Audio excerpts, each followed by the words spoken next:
Is it CeraVe? CeraVe? CeraVe? Welcome to Target Takes On, a show where we make upgrading your life easy on a budget.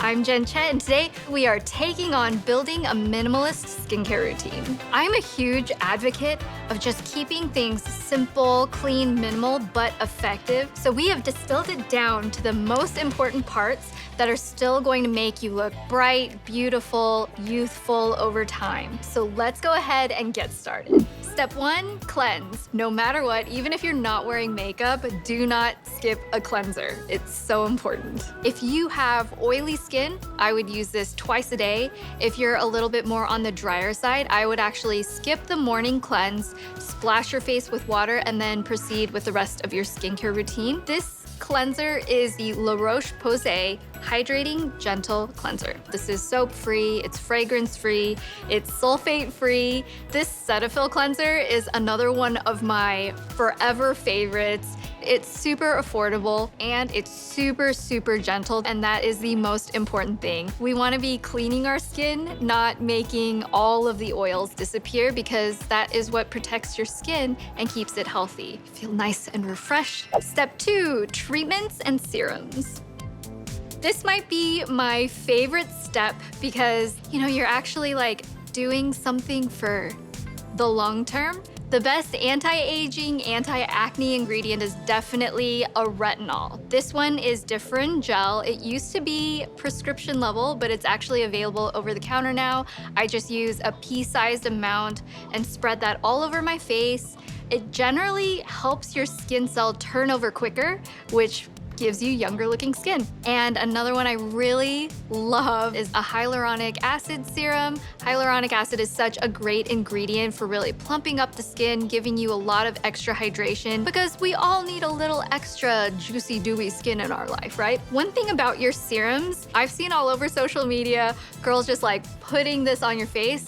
You do not want to do that, because you want to keep the actual serum free from being contaminated with any sort of bacteria. So what I like doing is I put a couple of drops straight onto my hand. I call it my hand palette. And then I'm going to apply this onto my skin. It has a really nice jelly kind of feel to it. It just really slips on. If you're adding a treatment onto your face, might as well bring that onto your neck and even your hands, because who doesn't like a beautiful neck, hand, face moment? If you just incorporate that into your daily routine, it'll keep you looking young over time.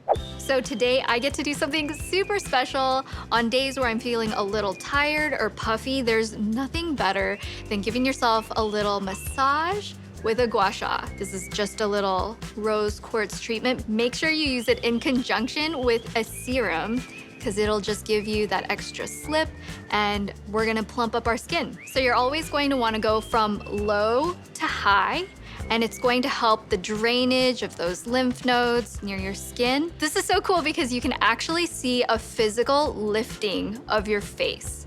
So let's first take the flat inside part.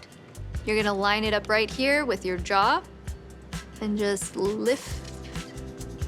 You can also take these little feet at the end, go across where your brow is. Make sure you have enough slip so that you're not dragging your skin. If you have a few extra minutes, it just feels so nice. I like doing this in the morning because I feel like it just wakes up your skin and makes you feel ready for the day. Plus, it's nice to see that lift. Sometimes I feel like I get a little bit bloated, especially on my under eye area. And this, I swear to you, if I do this in the morning, my makeup just looks so much better afterward. Step 3, moisturizer. The next step I'm going to do is apply this Neutrogena Hydro Boost Moisturizer.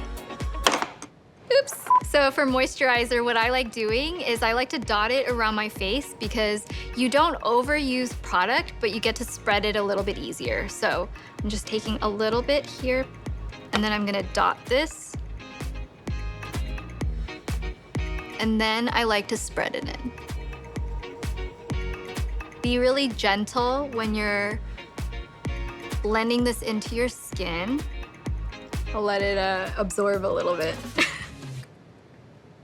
For moisturizers, there are so many out there on the market, but the thing to keep in mind is if you have oilier to normal skin, go with an oil-free gel type moisturizer. And then if you have a little bit more drier skin, go with something a little bit creamier. So another affordable option that's so great is CeraVe. Is it CeraVe? CeraVe? CeraVe? I actually love using this all over my entire body because, you know, it has a nice large tub. It goes a very long way.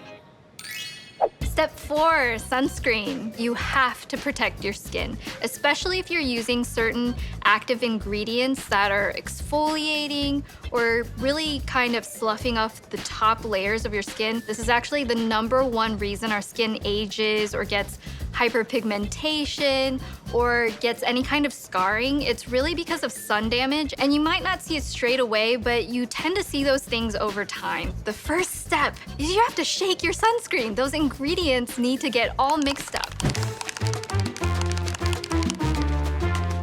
Shake, shake, shake. I'm using the La Roche-Posay and Thelio sunscreen. And once again, instead of pouring this straight onto my face, I'm gonna use my hand palette. If you're confused about how much sunscreen to use, I feel like a good standard is using 2 fingers worth, but definitely err on using more sunscreen because it's always better to be more protected than underprotected. If you have a medium to darker skin tone, you might want to try using a chemical sunscreen because it's just going to blend into your skin and become completely seamless and visible where you won't even see it. But if you tend to have some more skin sensitivities, you tend to be allergic to a few different ingredients, you might want to try mineral. But the best sunscreen that you're going to find is the one you're actually going to use every single day. Thank you guys so much for watching. I really hope you guys maybe learned a little bit of something new, but before you run out and buy those products, here are a few things to keep in mind. First, make sure your products are super gentle. No matter what your skin type is, it's always better to err on the side of gentle. Next, make sure you go for a sunscreen that you'll actually use every single day. Number 3, keep it simple. It does not have to be complicated to be completely effective. Thank you guys so much for watching. All of the products I talked about will be linked in the info box down below. Be sure to subscribe to Target's YouTube channel to watch more episodes.